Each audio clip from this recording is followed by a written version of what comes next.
UP में महिलाओं की ज्यादा टिकट।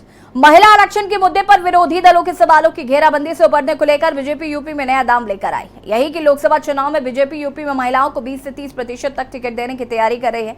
बीजेपी का यह दाव कितना सफल होगा ये तो समय ही बताएगा। बहरहाल बीजेपी के दिग्गज जिन महिलाओं को टिकट देने पर मंथन शुरू कर दिया गया। देखिए रिपोर्ट।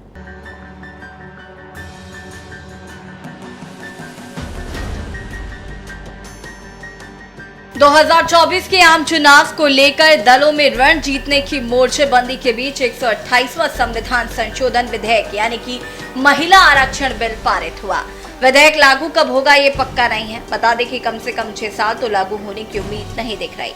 लोकसभा और विधानसभाओं में महिलाओं के लिए 1/3 सीटों को आरक्षित होने की फिलहाल यही कहानी है, लेकिन इससे कई सारे सवाल भी उठ रहे हैं। यही कि अगर अभी इसे लागू नहीं होना है तो इसके लिए संसद का एक विशेष सत्र नए भवन में बुलाए जाने की क्या जरूरत थी।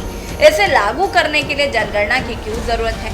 इसे अमली जमा पहनाने के लिए परसीमन करना जरूरी क्यों है। इसके तहत सामाजिक राजनीतिक रूप से पिछड़े समूहों की महिलाओं की भागीदारी बढ़ाने की योजना क्या है।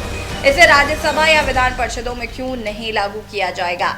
सवाल तमाम हैं, लेकिन इसी बीच बीजेपी ने इन सवालों की काट के लिए लोकसभा चुनाव में महिलाओं को 20 से 30% तक टिकट देने की तैयारी की है। बहरहाल क्या महिलाओं को टिकट देने का फॉर्मूला लागू होने के बाद दावेदारों की पत्नी और बेटी को टिकट देने की मांग बढ़ेगी। देखिए, भारतीय जनता पार्टी का मानना है कि देश की जो आधी आबादी है, जो नारी शक्ति है, वो विभिन्न क्षेत्रों में बहुत बेहतर नेतृत्व आदि अनादिकाल से देती आई है और उसका समाज के विभिन्न क्षेत्रों में उसका प्रतिनिधित्व, उसका नेतृत्व समाज को मिलना चाहिए।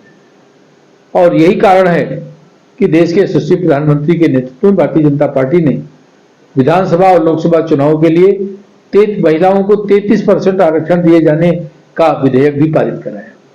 और जहां तक सवाल भारतीय जनता पार्टी के नेतृत्व का है, वो महिलाओं को बेहतर भागीदारी और ज्यादा से ज्यादा भागीदारी देने के पक्ष में। देखिए, बीजेपी पूरी तरीके से एक जुमला पार्टी में बदल गई है।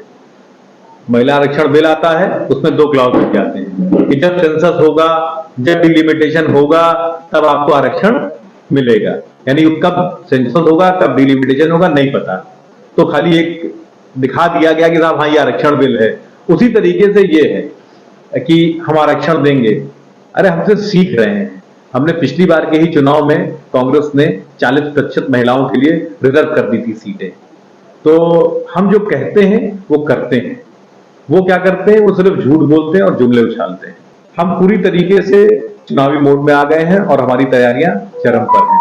टिकट बाकी किसको दिया जाएगा, क्या किया जाएगा, ये सेंट्रल कमेटी बैठकर तय करेगी। हम चुनाव के लिए पूरी तरीके से तैयार हैं। ये भारतीय जनता पार्टी की छवि वो महिला विरोधी बन चुकी है। बलात्कारियों की सजा माफ हो रही, बलात्कारियों को पैरोल पे छोड़ा जा रहा है। बलात्कारियों के समर्थन में बड़ी बड़ी रैलियां की जा रही। यौन उत्पीड़न के आरोपी वो खुद रैली कर रहे हैं, महिला पहलवान धरने पे बैठे हुए हैं। इसलिए अब 30%, 40%, 50% भाजपा टिकट भी महिलाओं को दे दे, तब भी देश और प्रदेश की महिलाएं वो भारतीय जनता पार्टी को अब वोट देने वाली नहीं।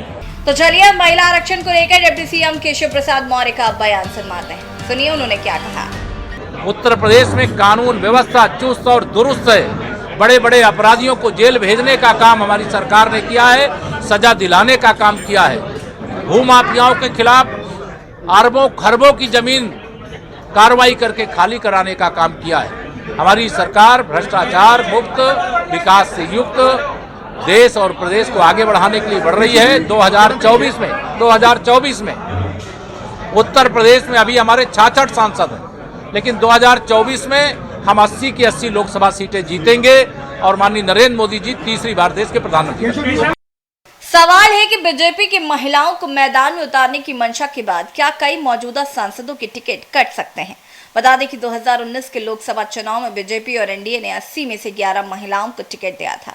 अभी यूपी में 66 में से 9 महिला सांसद हैं। एनडीए की 8 बीजेपी और 1 अपना दल की महिला सांसद हैं। चर्चा इस बात की भी की जाती है समीकरण में कमजोर सीटों पर भी क्या महिला प्रत्याशी उतारी जा सकती हैं। स्पेशल डेस्क की न्यूज इंडिया। 2024 के चुनाव और महिला आरक्षण बिल के बाद ये कहा जा रहा है कि भाजपा अब उत्तर प्रदेश में 20 से 30% सीट महिलाओं को दे सकती है। ये भाजपा के लिए एक बड़ा मास्टर स्ट्रोक माना जा रहा है। वहीं आपको बता दें कि इसको लेकर विपक्ष भाजपा को घेरता नजर आया। आपको बता दें कि कांग्रेस का ये कहना है कि हमने 2019 के चुनाव में भी महिलाओं के लिए 40% सीट आरक्षित की थी। वहीं देखने वाली बात अब ये होगी कि 2024 के चुनाव में भाजपा को इसका कितना फायदा पहुंचता है। के न्यूज के लिए लखनऊ से अरमान आसिफ। स्पेशल रिपोर्ट में फिलहाल इतना ही। देखते रहिए के न्यूज एरिया। नमस्कार।